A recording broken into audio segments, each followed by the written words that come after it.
Cansu Hanım fotoğrafçı hazır. Bütün ailesi bekliyor aşağıda.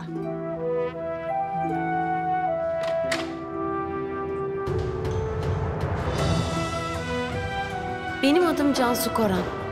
Bu ailenin en küçük üyesiyim.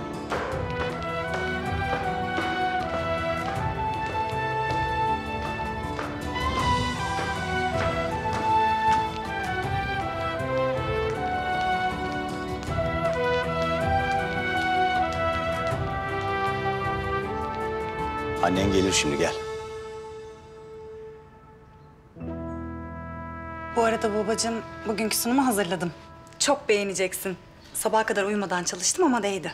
Hazırlıkların yanında mı? Tabii. Göstereyim mi? Can'a ver hepsini.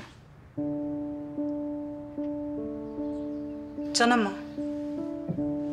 Sunum sen yapmayacaksın, Can yapacak. Baba kız hazırlanmış o kadar. Holdingin başına sen geçeceğine göre sunumu sen yapacaksın. Konu kapanmıştır.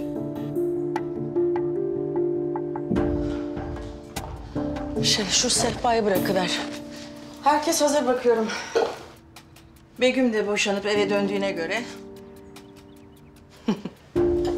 Sultanım yine kıymetli vazolarını çıkarmışsın. Hayırdır? Vakıf kataloğuna girecek bu fotoğraf. İyi bir şey olsun. Hadi artık vaktim kalmadı, işim gücüm var. O kadar siyah giy dedim. Gitmiş yine beyaz giymiş. Orası benim yerim. Pardon.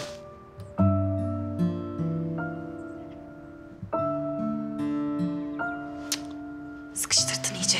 Can'ın yanına geç. Kuzey.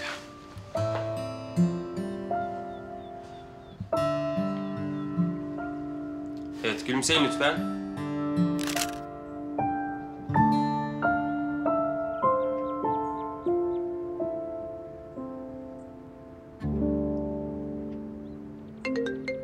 Paranın sorunların %90'ını çözdüğünü söylerler. Sanırım ben kalan %10'luk kısımdayım.